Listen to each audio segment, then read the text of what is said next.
Entrega incondicional. Programa de Dios para la victoria. Por Gary North.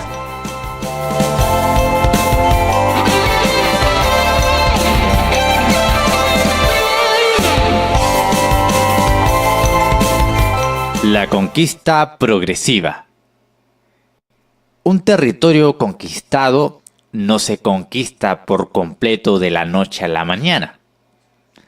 Está lleno de focos de rebelión. Como un jardín lleno de maleza, lleva tiempo para dominarlo. Se necesita esfuerzo, capital y una resolución continua para extender el dominio del monarca. Se exige perseverancia de parte de los embajadores y oficiales del monarca para conducir un reino conquistado al sometimiento al rey. Solo la paciencia del rey permite esta clase de conquista. De otro modo, él quemaría la ciudad y el campo y sustituiría a todos los habitantes por sus propios súbditos. Esto es exactamente lo que hizo Dios en Canaán.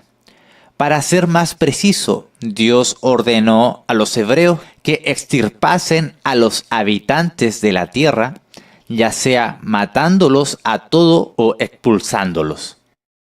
Aún así, Dios sabía que llevaría tiempo. No los echaré de delante de ti en un año, para que no quede la tierra desierta y se aumente contra ti las fieras del campo. Poco a poco los echaré delante de ti, hasta que te multipliques y tomes posesión de la tierra. Éxodo 23, versículo 29 al 30. Él mandó que su pueblo conquistase la tierra totalmente, que los eliminase a todos. El hecho que no le obedecieron muestra la infidelidad de ellos. Jueces 1:2. Dios estaba estableciendo un reino provisional en Palestina. Había de ser un campo de entrenamiento para el dominio, como lo debió haber sido el huerto. Pero los hebreos fracasaron en Canaán, tal como fracasó Adán. Así Dios les quitó el reino y lo hizo universal, extendiéndolo por medio de sus embajadores, quienes llevan el Evangelio de Jesucristo a través de la tierra. Hasta la muerte y la resurrección de Cristo, el reino de Satanás abarcaba todo el mundo, con la sola excepción del pequeñito Israel. Ahora, su reino ha sido invadido por los embajadores de Cristo, quienes traen una oferta de paz a los súbditos de Satanás. El reino ya no se limita a Palestina. A esto se refería Jesús cuando temprano en su ministerio dijo: «Y nadie echa vino nuevo en odres viejos. De otra manera el vino nuevo rompe los odres, y el vino se derrama, y los odres se pierden, pero el vino nuevo en odres nuevos se ha de echar». Marcos 2:22. El nuevo vino del Evangelio de Cristo rompió las botellas viejas de Israel. Y este vino se derramó a través de la faz de la tierra. Se ha invadido el reino de Satanás. Derrotando definitivamente en la cruz, Satanás está en retirada, peleando un combate de retaguardia contra los invasores. Él es poderoso. Él es más peligroso que un león herido. Pero de todos modos, está peleando una batalla perdida. Logra ganar alguna batalla defensiva, pero la estrategia de Dios logró la victoria permanente en la cruz. Entre paréntesis, quisiera añadir una observación. El jugo de uva no rompe los odres de vino. Es el proceso de fermentación lo que expande el líquido. El producto ya fermentado es lo que revienta los odres viejos. Cuando la Biblia habla del vino, quiere decir vino. Sostener que era realmente jugo de uva destruye la analogía que Cristo usó para describir las actividades de su iglesia y el poder de su evangelio en la historia. Como Satanás desea que la iglesia y el evangelio de Cristo realmente fuese jugo de uva, descansando sano y salvo en los odres viejos de Palestina. ¿Por qué dijo Cristo que el vino de la última cena era su sangre? Porque su sangre habrá de cubrir los pecados de los pecadores a través del reino de Satanás por todo el mundo. Aún así, hay millones de cristianos hoy en día que insisten en celebrar la cena con jugo de uva. El jugo de uva arruina la analogía, ya que éste no revienta los odres de vino. Usar jugo de uva en la cena simboliza la impotencia histórica de la sangre de Cristo, del Evangelio de Cristo y de la Iglesia de Cristo y del reino creciente de Cristo. El jugo de uva queda embotellado, limitando a los odres históricos de Palestina. Cierro entre paréntesis en esta observación. Continúo. La ley de Dios es nuestro recurso para subyugar progresivamente el reino de Satanás. Comienza en nuestras propias vidas, ya que la primera fortaleza de Cristo es el corazón del hombre. Esta es la esfera moral, la obra de santificación. Como el atleta o el soldado que se entrena continuamente, el cristiano está continuamente subyugando su propia carne pecaminosa, por la gracia de Dios, por el poder del Espíritu Santo, y de acuerdo con la ley. Pablo escribió, porque según el hombre interior me deleito en la ley de Dios, pero veo otra ley en mis miembros que se rebela contra la ley de mi mente, y que me lleva cautivo a la ley del pecado que está en mis miembros. Romanos 7, 22 al 23. Pablo no rechazó la ley de Dios, al contrario, él se deleitaba en ella. En contraste, esta ley ponía en manifiesto otra ley en su carne, la ley del pecado. Fue el triunfo de Cristo en el Calvario, un triunfo basado en el previo cumplimiento de Cristo de las condiciones de la ley integral de Dios, lo que alentaba a Pablo.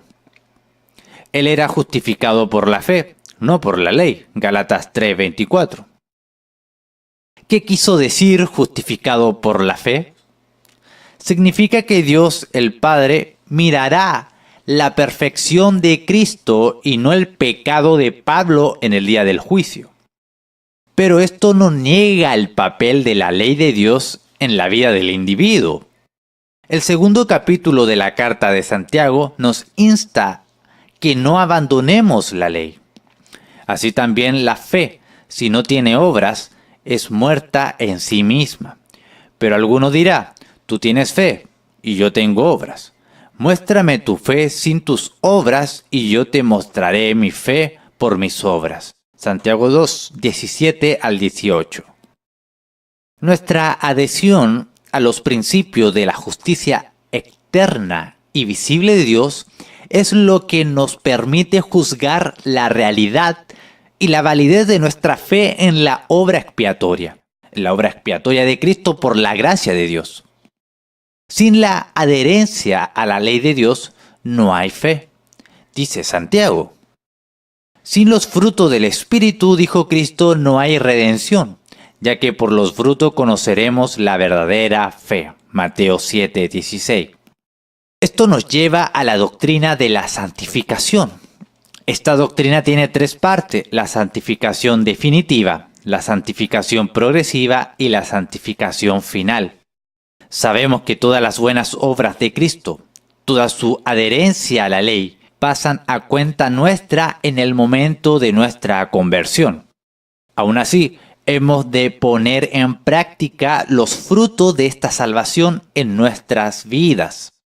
Como dijo el escritor de Hebreos, despojémonos de todo peso y del pecado que nos asedia, y corramos con paciencia la carrera que tenemos por delante. Hebreos 12:1.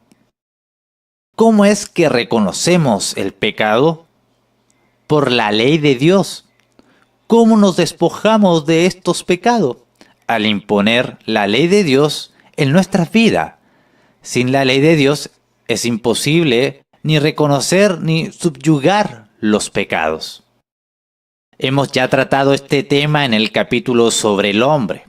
Sin embargo, la santificación tiene otra aplicación, de la que poco se habla. La doctrina también se aplica a las colectividades, al Estado, o como la Escritura lo nombra, gobierno civil, la Iglesia, la familia, etc.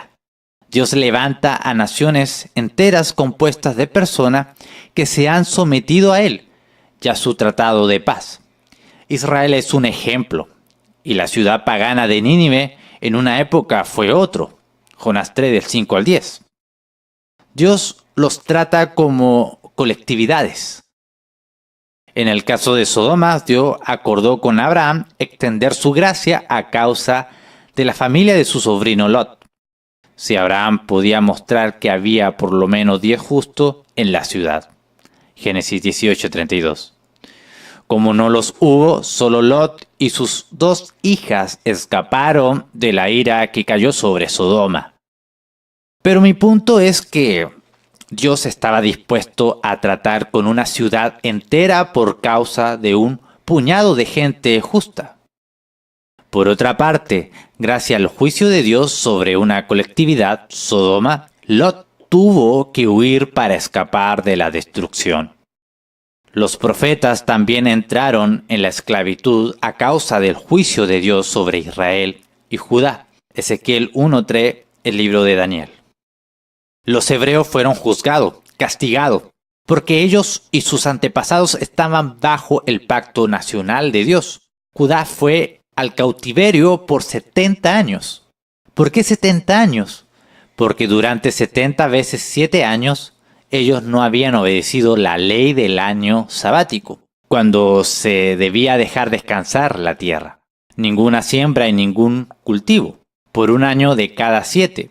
Una ley dada por Moisés en Éxodo 23, versículos 10 al 11. Así es que la tierra descansó mientras los hebreos fueron esclavos en Babilonia. Jeremías 50, 34. Dios es una Trinidad. Él es un agente operante y al mismo tiempo 3 personas, en unidad pero sin entremezclarse. Dios es tanto uno como diverso. 3 individuos y al mismo tiempo un solo ser. Hay unidad y particularidad en Dios. La creación refleja este aspecto de Dios. Las especies se componen de individuos y al mismo tiempo se gobiernan por las leyes establecidas por Dios. Se reproducen según su propio género. Génesis 1, 24 al 25. Hay criaturas particulares de cada especie, que aún así se gobiernan por leyes que las afectan como especie. Lo mismo ocurre con la sociedad humana. Dios nos trata como individuos, pero también nos trata como colectividad. Pero la unidad, colectividad, y la diversidad, los individuos, son respetados. Dios trató con los hebreos personalmente, pero también con las tribus de Israel. Él trató individualmente con las tribus, pero también con la nación. ¿Eligió Dios la nación de Israel por su poder o fidelidad? Él dijo que no los había escogido por nada especial que poseyeran. Él los apartó de las demás naciones, llamándolos santos. Dios hace lo mismo con los individuos. A los israelitas los escogió porque los amó, como una unidad nacional. Así lo hace con la colectividad. Porque tú eres pueblo santo para Jehová, tu Dios. Jehová tu Dios te ha escogido para hacerle un pueblo especial, más que todos los pueblos que están sobre la tierra. No por ser vosotros más que todos los pueblos os ha adquirido Jehová y os ha escogido, pues vosotros erais el más insignificante de todos los pueblos, sino por cuanto Jehová os amó y quiso guardar el juramento que juró a vuestros padres, os ha sacado Jehová con mano poderosa y os ha rescatado de servidumbre. de la mano de Faraón, del rey de Egipto. Deuteronomio 7, 6, 8. ¿No es esto exactamente lo que Él hace con cada persona? Él nos redime de la servidumbre a la que nuestro padre Adán nos vendió. Como individuos, los hombres están en la esclavitud del pecado. Israel estaba esclavizado al faraón. Dios libera de la esclavitud tanto a los individuos como las naciones. ¿Cómo deben los individuos poner en práctica su salvación? Suprimiendo los pecados en su propia vida. ¿Cómo deben las naciones realizar su salvación? Del mismo modo. Por eso Dios mandó a la nación de Israel que se adhiriese a su ley y que guardase sus mandamientos. Por eso Él manda a los cristianos que como individuos hagan lo mismo. Esta es la santificación progresiva individual y colectiva en la familia, las iglesias y las naciones. Puede haber castigo tanto para los individuos como para las naciones. Puede haber un juicio total sobre los individuos y las naciones, como nos hace recordar Sodoma y Gomorra. La ley bíblica es nuestra herramienta de dominio. Nos permite subyugar al pecado en lo interior, la esfera moral, y lo externo, la esfera de dominio. Es nuestro estándar de conducta justa en la vida diaria como individuos y como colectividad. Las bendiciones y las maldiciones nos llegan como individuos y como colectividad. En breve, el pacto del gran rey se establece entre Dios y sus embajadores como individuos, entre Dios y su iglesia, y también entre Dios y las naciones. Después de todo, la Biblia no promueve un estado que abarca todo el mundo. Eso fue lo que Dios destruyó en Babel. Las naciones o pueblos persisten más allá del día del juicio. Apocalipsis 21. Dios trata con los individuos y la colectividad mediante el pacto. Su tratado de paz, lo que es al mismo tiempo un código de ley, establece las condiciones de entrega tanto para los hombres como para las naciones. ¿Debemos esperar la victoria en el tiempo y en la tierra? La Biblia dice que sí. Hemos recibido el arma contra la cual no hay defensa a largo plazo, a saber, la palabra de Dios. Esta arma se impone constantemente, no a través de revoluciones violentas, sino por la prédica del Evangelio. No hay nada más poderoso, ya que destruye a los enemigos de Dios paso a paso. La palabra, pues, de Jehová les será mandamiento tras mandamiento, mandato sobre mandato, reglón tras reglón, línea sobre línea, un poquito allí y otro poquito allá, hasta que vayan y caiga de espaldas, y sean quebrantados, enlazados y presos. Isaías 28:13. Este es el medio del dominio progresivo. Dios requiere la entrega incondicional, pero Él no la demanda inmediatamente porque eso requeriría la abolición de la historia y el inmediato juicio final. Esto llegará finalmente, pero Dios ha establecido otros requerimientos para la historia.